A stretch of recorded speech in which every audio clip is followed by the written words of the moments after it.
if I can just continue to garner attention and build an audience and build a following, no matter what I choose to do in the future, I'll be successful at it, right? I look at Ryan Reynolds, I look at Conor McGregor, I look at Kylie Jenner, you look at The Rock, people, no experience in alcohol, or I saw that Ryan Reynolds just launched this like TV media advertising company, you know, but because Mint Mobile too. Exactly. Yeah.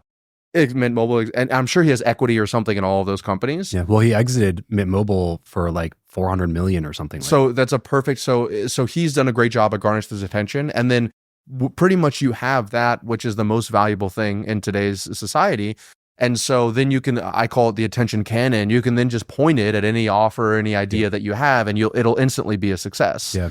And so Feastables. Feastables with the MrBeast. You have that big collab that they did with Logan Paul. Exactly. The Lunchable replacement. So anything you could like, in all honesty, I'm not knocking them. I've never had it before, but I've also heard not the best reviews of that stuff. And so like, a product is important, but I would even argue that today and in the future, attention is going to be the most important, especially if it's as wide as like a B2C offer, like Feastables or something where it's like, of course, or Prime, an energy drink. It's hyper competitive space that's been owned by the same 3 brands for the last 3 decades, and they were able to literally come in totally organically, disrupted it. So multi-billion-dollar company. So I feel like attention like that. So when I look at that, okay, as long as I get that, then I'll probably be okay. Anything I do, and it just happens to be something that I love. And in the past few years, I've been a very ads heavy guy. You know, I've spent quite a bit of money on ads, and it's always even what we used to help our clients with was ads. But then the ads landscape started shifting. Right now, it's more expensive than it's ever been. It's only going to get more expensive on top of that. I hear a lot of people unprofitable with their advertising campaigns. And I've always just treated content and media as just like, I'll just do it when I can. I'll film it in my room. It doesn't like, I just didn't really care too much about it. And don't get me wrong, I was putting 3 reels out a day, 3 YouTube videos out a week. But it was just like, I was just doing it. What I decided in Q4, after we kind of analyzed the stats in Q3, I was like, I've never done this before, but let's just go all in on media and let me just build like a media company out of a great example of someone who's done this well is Dan Martell. You know what I mean? Like he's created a media company out of him and his name. I love Dan. He's a savage. Exactly. And so, and everybody I know that are at like the level above me, they do something similar. So long story short, I was like, well, that's what I'm going to do. So now it's like heavy investments into my my Instagram Reels, heavy investments into YouTube, scripting, analysis, heavy investments into, I'm going to be writing a book here soon. I just started that process as well. So it's like trying to get investing into this media, essentially conglomerate that's just myself. I see this as like a genesis of what's going to be the level that I'm trying to unlock for the next level of me in the next 1 to 2 years. Yeah, I think the people who will win biggest in whatever downturn of the economy happens, whenever it happens, because it's going to happen eventually, inevitably, the people who win the biggest are the ones with the biggest brands. Yes.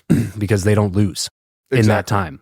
Like that, the next downturn will be the setup for like Gary Vee to be a multi-billionaire by the end. You know, because he'll be able to go on the offense so much just because of brand. You know, like if you don't have to spend to get attention, you win.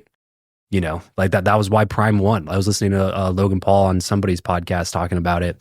And that's he was talking about it. He was like, we have 0 marketing budget. There's 0 marketing dollars went into Prime, and they did $250 million in revenue their first year. It was $0 in marketing. They had some brand deals that they did. Sure, of course. They did some brand deals with like they're the official drink of like the Lakers. I think they're a UFC now as well. And then a few like Premier League teams over in the UK. But they wouldn't even like gotten in those doors for those deals. Correct. Without Logan's. If they didn't have brand. Yep, yes, exactly. Originally. Exactly. And if they didn't have the budget to be able to put money to those rather than having to spend money on ads. SEO or whatever else, you know? Yeah, it's like I said, even coming from an ads guy, so October, first month of Q4 was our best month all year profit wise for us. Okay. And it was because I shut off all ads and I just went all organic. And when we started the month halfway through, now we're at 54%, but we were at 76% close rate at one point there. And it which is nuts. Yeah. It's and you look at like, what's the fastest way to grow a business? If you're ready to take your close rate from 35% to 76%, it's like that was really what I think exploded us in October. But like you had said, I was doing my P&L with my bookkeeper beginning of November, and it was so funny because usually marketing is 20% of our ad budget or our budget every single month, our amount of cash that we collect. And last month it was 3%. Wow. So it was just like, and so all of that increased close rate, decreased spend rate, just all of that just dropped to my bottom line. Right, and I was just like, and even, you know, and I'm not trying to brag or anything, but I even had to then call my tax planner in my family office because I was like, hey, what we were planning on our end of year profit, we need to adjust this because this was a huge month for us. And usually I spend this much on ads.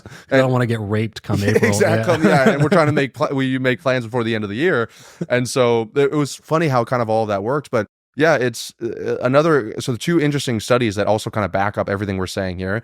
Number one is the General Social Survey, which is the longest person-to-person trust study done in the world, shows that right now in the United States, we're at the lowest point of interpersonal trust in the last 40 years, with the majority of people saying that somebody else can't be trusted, right? Rather than can be trusted. So you have a lot of people, and that's obviously exacerbated by ads, right? Which is everyone thinks ads are scammers, and they're immediately their guard is all the way up, right? And so you have that working against you if you're trying to acquire clients through paid advertising. And then the other thing is Google came out with a study, this is a few years ago, but it's called the 7-11-4 rule.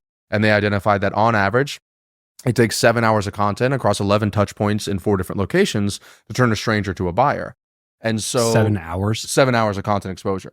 So what we and it's like, remember, it's across 11 touch points in 4 different locations. So it can't just all be ads. It can't just be a video sales letter. It can't just be an email sequence. It can't just be a YouTube video or a podcast. If you want to compete in the coming landscape, it needs to be a blend of it. And you need to have a system around. You need to be able to put it out there and have somebody hit 3, 4, 5, 6, 7, and they don't even know that they're in the middle of this kind of invisible funnel. So I think that to your credit, you had said it a second ago, but I think that in the coming 1 to 2 years, those that don't realize this and start investing into making changes to this now, and slight changes, right? It doesn't have to be insane.